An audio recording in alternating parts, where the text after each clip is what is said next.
नमस्कार मित्रांनो, सर्वांना श्री स्वामी समर्थ। आजच्या या व्हिडिओमध्ये तुम्हाला ब्रह्ममुहूर्ताचे काय फायदे आहेत हे आज आपण या व्हिडिओमध्ये बघणार आहोत। स्त्री म्हणजे केवळ आई, पत्नी, मुलगी एवढेच नाही तर ती आहे संपूर्ण घराची धुरीण। तिच्या विचारावर, कृतीवर आणि तिच्या भक्तिपूर्ण श्रद्धेवर संपूर्ण कुटुंबाचा आणि घराचा आणि नशिबाचा आलेख आपला अवलंबून असतो। आणि जेव्हा ही स्त्री तिच्या दिवसाची सुरुवात ब्रह्ममुहूर्तावर करत असते तेव्हा ती फक्त स्वतःच नव्हे तर घरातल्या प्रत्येक व्यक्तीचं भाग्यही जागा करत असते। पण काय आहे हा ब्रह्ममुहूर्त? ब्रह्ममुहूर्त म्हणजे सूर्योदयाच्या वेळी, म्हणजे सूर्योदयाच्या सुमारे 1.5 तास आधीचा काळ, सकाळी 4 ते 5:30च्या दरम्यानचा हा वेळ। ही वेळ साक्षात ईश्वराशी एकरूप होण्याची वेळ असते। यावेळी केलेली प्रार्थना आणि ध्यान साधना हे हजारो पटीने जास्त फळ देत असते। चला तर मग जाणून घेऊया ही आपण पवित्र आणि उपयोगी माहिती। एका सुंदर, अर्थपूर्ण, मनाला स्पर्श करणाऱ्या कथेमधून अनुभव घेऊया, जेणेकरून ती केवळ लक्षातच राहणार नाही तर तुमच्या हृदयातही घर करेल। पण व्हिडिओमध्ये अजून पुढे जाण्या अगोदर माझी तुम्हाला अशी विनंती आहे की कृपया तुम्ही चॅनलवरती नवीन असाल तर सबस्क्राईब करा आणि व्हिडिओला नक्की लाईक करा आणि कमेंट बॉक्समध्ये जय माता लक्ष्मी लिहायला आणि श्री स्वामी समर्थ लिहायला विसरू नका। एक गाव होतं, शांत आणि नटलेलं होतं। तिथं राहत होती एक सुमती, एक साधी, सोज्वळ, भक्तिमय गृहिणी। तिचं घर लहानसं होतं पण मन मात्र खूप निर्मळ आणि स्वच्छ होतं। पती हरिदास शेतकरी होता आणि त्यांचं आयुष्यही फार काही ऐश्वर्याने भरलेलं नव्हतं, पण तरी सुमतीच्या चेहऱ्यावर कधी चिंता दिसत नसे। सकाळी ती 4 वाजले की त्या घरामध्ये अद्भुत घडायचं। त्यावेळेस सुमतीचा अलाराम नसायचा, पण तिचं मन ती वेळ जाणायची। ती हळूवार उठायची, झोपलेलीही असतानाही तिचं अंतःकरण तिला जागृत करायचं, कारण तिला माहीत होतं की ही वेळ म्हणजे आपल्याला मिळालेली ईश्वराची भेट आहे। ती डोळे उघडण्याआधीच आपले हात जोडायची आणि प्रार्थना करायची। कराग्रह वसते लक्ष्मी हा मंत्र म्हणत स्वतःचे हातपाय पाहायची। त्या हातातून तिचं कर्म सुरू व्हायचं। पाय जमिनीवर ठेवता समुद्र वसने देवी म्हणून भूमीला नमस्कार करायची आणि क्षमा मागायची। सुमतीचं घर खरं तर एक फारसं संपन्न म्हणजे श्रीमंत नव्हतं, पण तिच्या मनात कोणतीही तुटवडा नसे। ती रोज अंगण झाडायची, धूळ खरकट काढायची आणि त्या स्वच्छतेने तिचं संपूर्ण घर हे उजळून निघायचं। घरात अजून कोणीही उठलेलं नसतानाही तिच्या हातात झाडू असायचा, पण हृदयात मात्र मंत्र असायचे। सुमती देवघरात जात असे। एक लाकडी देवघर होता, पण त्या देव्हाऱ्यामध्ये असायची तिची श्रद्धा। ती दिवा लावताना म्हणायची, शुभम करोति कल्याणम। तिचा घर प्रकाश दररोज नवीन जन्म घ्यायचा। त्यानंतर ती तुळशीला अर्घ्य द्यायची। तुळशीला पायाजवळ गंध लावताना तिचं मन असायचं लक्ष्मीच्या शरणाशी जोडलेलं। गावातल्या इतर स्त्रियांशी सकाळी उठत असताना सुमतीच्या घरातून धूप, दिवा, मंत्र आणि चारही दिशांना पसरवणारा शुद्ध सुवास जात असे।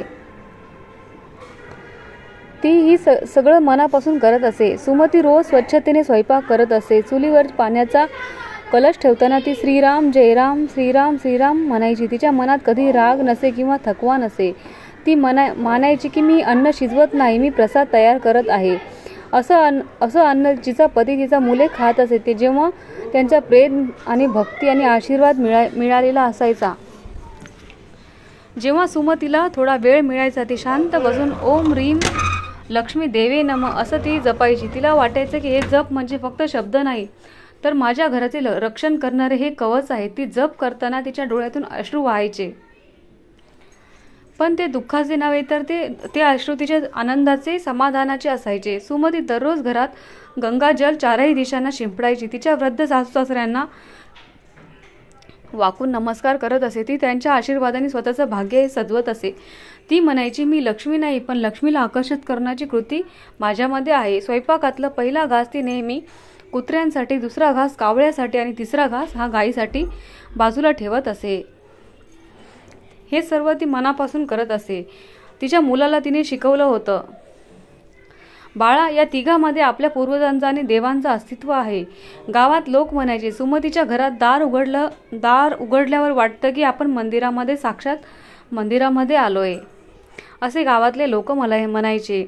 एकदा गावात मोठा पूर आला, अनेकांची घरं वाहून गेली, शेतं नष्ट झाली। सुमतीचंही घर त्याला अपवाद नव्हता। घरात बराच सामान हे वाहून गेलं, पण लक्ष्मी देवीसाठी सजवलेलं देव्हारा मात्र देवघर तसंच होतं। गावातले लोक हे विसरले नव्हते. ब्रह्ममुहूर्तात उठणारी सुमतीच्या घरच कसं काय वाचलं असं तिला लोक विचारू लागले.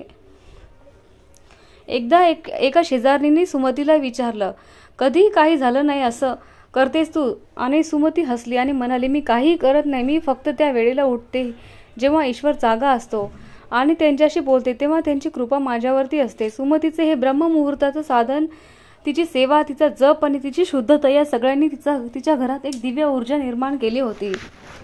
तिच्या पतीचं काम वाढत गेलं. मुलगा शाळेत पहिला आणि आला. तिच्या अंगणामध्ये दररोज फुलं उमलू लागली. ती म्हणायची, लक्ष्मी येते सोन्याच्या पावलाने नाही, ती येते साधेपणाच्या वाटेने. जर ती वाट आपण स्वच्छ ठेवली, शांत आणि भक्तीने भरली तर ती चुकतही नाही. ही गोष्ट सत्य आहे सुमती नावाच्या स्त्रीची. पण ती खरं तर आपल्यातल्या प्रत्येक स्त्रीची एक झलक आहे. प्रत्येक स्त्रीमध्ये ब्रह्ममुहूर्ताची लक्ष्मी असते, पण तिचं खरं जागरण आहे ब्रह्ममुहूर्तावरती उठणं. ही एक केवळ कृती नाही, तर ती ईश्वराशी संवाद साधण्याची वेळ आहे. ही वेळ जेव्हा ज्या स्त्रीला आपल्या भक्तीने, नम्रतेने आणि कर्तव्याने भरते, तेव्हा तिच्या घरात श्रीमंती आणि शांती, समाधान हे आपणच होऊन येतं. ब्रह्ममुहूर्तात उठणाऱ्या स्त्रीच्या पावलाखालीच लक्ष्मीचं घर असतं. ती उठते, दिवा लावते, मंत्र म्हणते आणि संपूर्ण घर तिच्या भक्तीने जागं होतं. या कथेच्या प्रवासातून तुमच्यापर्यंत काही महत्त्वाचे संदेश हे नक्की पोहोचले असतील. चला तर मग आता आज आपण बघूया की त्या संदेशांना अधिक सखोलतेने समजून घेऊया. काय आहे ब्रह्ममुहूर्ताचं महत्त्व, जिथे तुमच्या अज्ञानातून घडणाऱ्या चुकांची जाणीव होईल आणि त्यावर योग्य मार्गदर्शनही मिळेल. चला तर जाणून घेऊया की ब्रह्ममुहूर्तावर स्त्रीने उठल्यावरती कोणती कामं केली पाहिजे आणि ती लक्ष्मी मातेची कृपा मिळवतात आणि घरात त्यांच्या समृद्धी नांदवतात. डोळे उघडताना आपण म्हटलं पाहिजे की कराग्रह वसते लक्ष्मी हा मंत्र प्रत्येक स्त्रीने जागे झाल्यावर त्वरित उडी न मारता किंवा जागेवरून न उठता क्षणभर डोळे मिटून हात जोडून देवाचं स्मरण नक्की करावं. कराग्रह वसते लक्ष्मी हा संपूर्ण मंत्र मनातच आपल्या हातावर लक्ष ठेवावं, कारण आपल्या हातातूनच कर्म हे निर्माण होतात. मंत्र फक्त शब्द नाही, तर लक्ष्मी, सरस्वती आणि पार्वती यांना वंदन करणारी सुरुवात आहे. ज्यांचं पहिलं स्मरण चांगुलपणाचं असतं त्यांच्या दिवसात वाईटासाठी जागा राहत नाही. जमिनीवर पाय ठेवण्यापूर्वी आपण भूमीला वंदन नक्की करावे. झोपेतून उठल्यावर जमिनीवर पाय ठेवण्याआधी समुद्र वसने देवी, पर्वतस्थाने मंडळे, विष्णू पत्नी नमस्तुते, पादस्पर्श क्षमा असावे असं म्हणावं. हा श्लोक म्हणत पृथ्वीला नमस्कार करावा. ही केवळ परंपरा नाहीत, ही एक आपल्याला नम्रतेची आणि कृतज्ञतेची शिकवण आहे. जी स्त्री भूमीला नमस्कार करते ती भूमी तिच्यासाठी सोनं उगवते. झाडू, स्वच्छता, अंगण, लक्ष्मी देवीला स्वच्छता अतिशय प्रिय आहे. ब्रह्ममुहूर्तात उठून स्त्रीने घरातील आपलं अंगण झाडलं आणि अत्यंत शुभकृती ही मानली जाते. विशेष म्हणजे काय तर पूर्व दिशेला झाडणं किंवा कारण पूर्व दिशेतून सूर्य उगवतो, त्याच दिशेने देवतेची ऊर्जा प्रवेश करते. झाडूला देवता मानलं जातं, त्यामुळे झाडूला पाय लागणे किंवा त्यावर बसणे किंवा तिरका ठेवणे हे टाळावे. जी स्त्री जेव्हा आदराने अंगण झाडते आणि दरिद्रता आपोआप निघून जाते. आपल्या देवघराची स्वच्छता करते, दिवा लावते. सकाळीचं वातावरण शांत वातावरणामध्ये देवघरामध्ये जाऊन तिथे दिवा लावावा, गंध ठेवावा आणि घंटा वाजवावी. देवघरात दिवा म्हणजे प्रकाश, ज्ञान आणि दिव्य शक्तीला आमंत्रण. स्त्रीने जर ही कृती शांततेने मंत्र म्हणत जर केली तर तिच्या हातून घरातील नकारात्मक ऊर्जा दूर होऊन सत्वगुण त्यांच्या घरामध्ये सकारात्मक ऊर्जा प्रकट होते. तुळशीला अर्घ्य देऊन, तुळस ही घरातील देवता आहे, तिला सकाळी शुद्ध पाण्याने अर्घ्य द्या आणि दिवा लावा. तुळस म्हणजे लक्ष्मीचं रूप मानलं जातं. स्त्री ज्या भावनेने तुळशीची ही सेवा करते तेव्हा त्याच भावनेने तिच्या घरात सात्विकता नांदते. तुळशीच्या अर्घ्य दिल्याने वंशवृद्धी, धनवृद्धी आणि घरात शांतता प्राप्त होते. चुलीसमोर बसून अन्न शिजवणे ही साधना. घर म्हणजे देवी अन्नपूर्णेचं स्थान असतं. ब्रह्ममुहूर्त स्नान करून देवाचं नाव घेत स्त्रीने स्वयंपाक करायला सुरुवात करावी. तिच्या हातून तयार होणारे अन्न हे प्रसाद होतो. राम राम राम किंवा श्रीकृष्ण नाव घेऊन बनवलेलं अन्न हे शरीरासाठी नव्हे तर आपल्या आत्म्याला सुद्धा पोषण देणारं असतं. अशा सात्विक अन्नात लक्ष्मी स्थिर होते. घरात सुवास निर्माण करणं, चंदन, कापूर, धूप, अगरबत्ती यांचा सुवास घरात लावणंही नित्यकर्मी मानले जाते. सुगंधाने वातावरणात सकारात्मकता निर्माण होते. लक्ष्मी देवीला गुलाबाचा, चंदनाचा, केशरांचा सुवास हा खूप प्रिय आहे. ज्या घरात दररोज धूप देऊन वातावरण शुद्ध केलं जातं ते घर धन्य धन्य होतं. फक्त धनाने नव्हे तर संततीने, समाधानाने, भक्तीने. मंत्र, जप आणि मनाची शुद्धी ब्रह्ममुहूर्तावर ही काळाची अशी वेळ आहे की जिथे मन शांत असतं आणि विचार पवित्र असतात आणि आत्मा हा सजग असतो. यावेळी स्त्रीने डोक्यावर पदर घेतला, समोर दिवा लावून ओम श्रीम ह्रीम महालक्ष्मी देवे नमः, ओम ह्रीम श्रीम महालक्ष्मी देवे नमः हा मंत्र कमीत कमी 108 वेळा जपावा. हा ध्वनी मंत्र केवळ नाही, हे लक्ष्मीचं आवाहन आहे.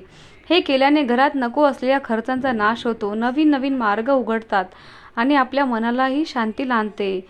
संपूर्ण घरात पाणी शिंपडणं आणि तोडगे स्त्रीने संपूर्ण घरात गंगाजल, तुळशी जल शिंपडणं हे फार प्रभावी आहे. हे पवित्र जल घरात नकारात्मक लहरी, वाईट दृष्टी आणि अस्वस्थतेला नष्ट करतात. शिंपडताना शुभम भवतु असं म्हणत राहावं. या क्रियेमुळे घरात वास्तुदोष कमी होतो आणि आपल्या देवी देवतांचे आशीर्वाद हे नेहमी टिकून राहतात.